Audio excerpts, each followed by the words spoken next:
In this tutorial, I'm going to introduce the concept of UV mapping and specifically manipulating vertex points and polygons in order to map them directly onto a specific image.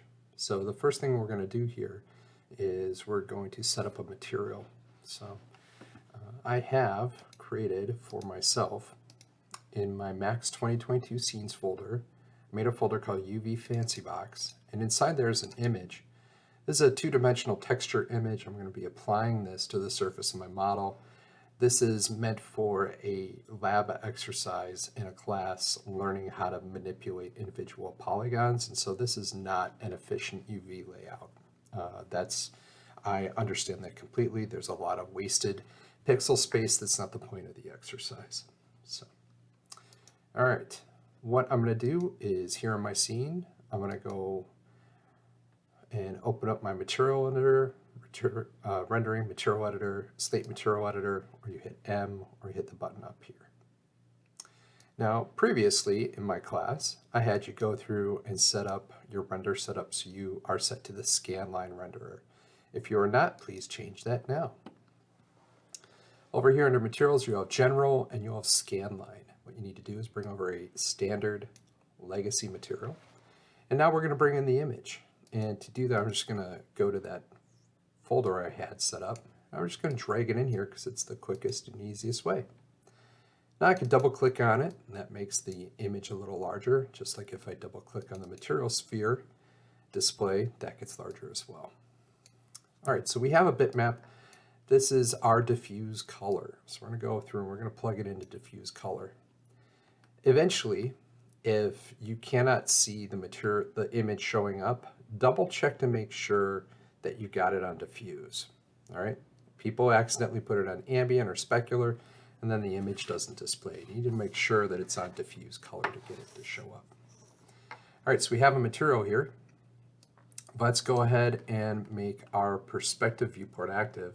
And here in create, we're going to come over to box, and using keyboard entry, we're going to enter values of 100 for length, 100 for width, and 100 for height, and hit create.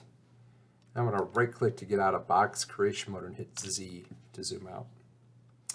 So here's my box. I can now right click and say assign material to selection, and now my image shows up on there. All right, what we want to do is you'll notice there's 6 numbers, and we want to get all those to show up on the 6 different sides. I'm going to come down here to the bottom rightmost button, click to maximize that view. Let's go to modify. Here in the modify panel, you can see the box and its parameters. Notice that there's a checkbox for generate mapping coordinates. If I turn that off, the box is just gray. But if I turn it on, you see the image is projected on the sides. And that's because, as it says, it is creating the box with a very simple set of UV coordinates. So I'm going to go ahead, I'm going to put a modifier in here called Unwrap UVW. And that's going to give me the ability to go through and manipulate per vertex point, edge, and polygon how this image is projected onto the surface of my model. So I'm going to click Open UV Editor here. And so now we get this secondary editing window. I'm going to just hold my middle mouse button and pan over a little bit so I can see my cube. All right, so you'll notice as you move your cursor, everything gets highlighted, right? Because there's by default this selection highlight. I like to go into Options, Preferences, and turn off Selection Preview because it just kind of gets in the way a lot. All right, so I can come onto my model and click, and you'll see that the sides are getting clicked here, but it looks like nothing's changing. And that's because that default set of UVs just projects onto each side, and so all 6 sides are all packed one on top of the other.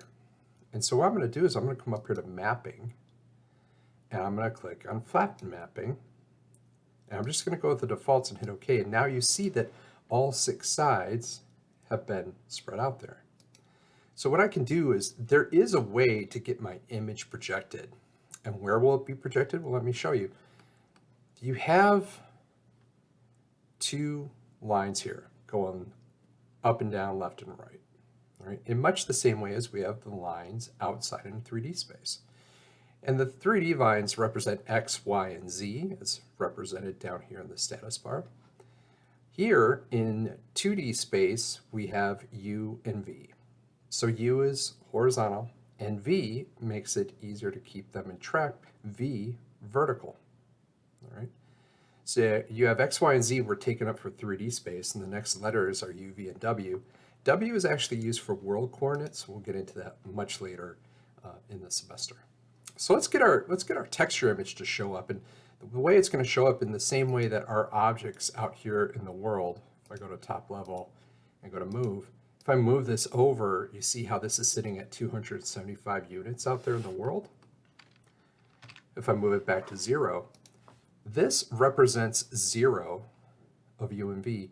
This is 1. I'm going to click on vertex point here. Click. This is effectively, this is 1. And so that's the left corner and the right corner of our image, the top and the bottom of our image. So I believe I can come down here, and you'll notice there's 6 IDs. Well, that's because the object itself has multiple IDs by default, 1 for each corner. So that's not going to help us. Let's come up here, and we're going to come down to Map 1 Fancy Box, and then it should display. All right.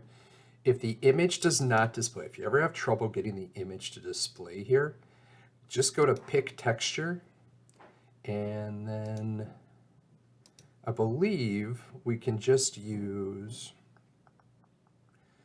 let's try bitmap. Is there a regular bitmap? Yeah, okay. So if I keep coming down to General, there is a bitmap, and if I just double click on that, it'll open up an options dialog here where I can navigate to where my texture is and select it and say open, and then my image will show up.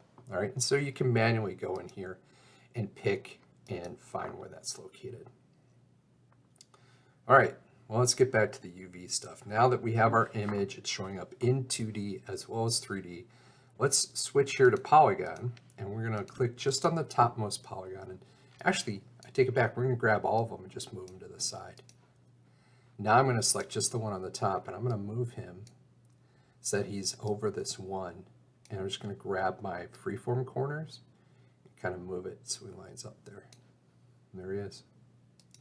Now I can grab the next one, and I'm going to select them here in 3D space, so then I can find the appropriate polygons and move them around.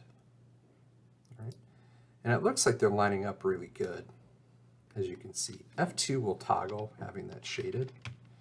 Now if I orbit, and I hit Control R, but you could also just use the view cube, you can see how there's sort of this vine, and so we just want to keep selecting the individual polygons and lining them up as they go around the side on our cube. They should line up really well, kind of going around there. And you don't have to get them to perfectly line up, but that's really not the point. You just want to kind of get those numbers to sort of be going around. So let's find 4. Bring him over here and plug him in. And we're just going to grab these handles, move it over. And then I can grab this last one and move him up. I say last one because he's the last one on the side for us to manipulate. And then I'm just going to orbit so I can kind of see the bottom. I'm going to select that bottom polygon and move him over. Let's shrink him to get him to fit. Or I say grab the shrink, I mean grab the handles. And you see the lines don't line up. All right? And so in that case, what we'll do is we can rotate them. There's a rotate tool, but there's also quick transforms, which if I click here, that'll rotate it. You'll notice it doesn't rotate in the viewport until we click there. And so I need to keep rotating them 2 times to get them going the right way. Now, that's it. I mean, that's really what we want to do. Now, there's some things we could do to clean this up a little bit. If I go into Vertex, I can region select this entire row, and you'll notice Quick Transform has this align horizontally to the pivot, and so that just averages out where they all sit. Same with this one here. I could quick align, and I can do it from the side, but vertically, right? So I do vertical align. And that's not necessary for this. We'll be using this a lot more in the next exercise, but I figured some of you may want to know it. You'll notice there's green edges everywhere. The green edges represent areas where the polygons are not touching each other in 2D space. And we can actually go in, if I grab all these, there's actually options here under weld for weld selected. If I click there, notice the ones that are actually physically touching each other, they're now white. That means that those UVs have been welded together in UV space, in 2D UV space, which is kind of cool. Now, because it's a box and we have the 6 sides, it's impossible to get all those edges welded together and to have the polygons representing their actual shapes. Now you could come in here and you could kind of shift these over a little bit to line them up better, but you'll notice that isn't always going to fix everything. Plus, that's really not the purpose of the exercise. So that's really it. That's us working in 2D UV space. And so you're going to want to save this project and turn that in, and then move on to the next thing.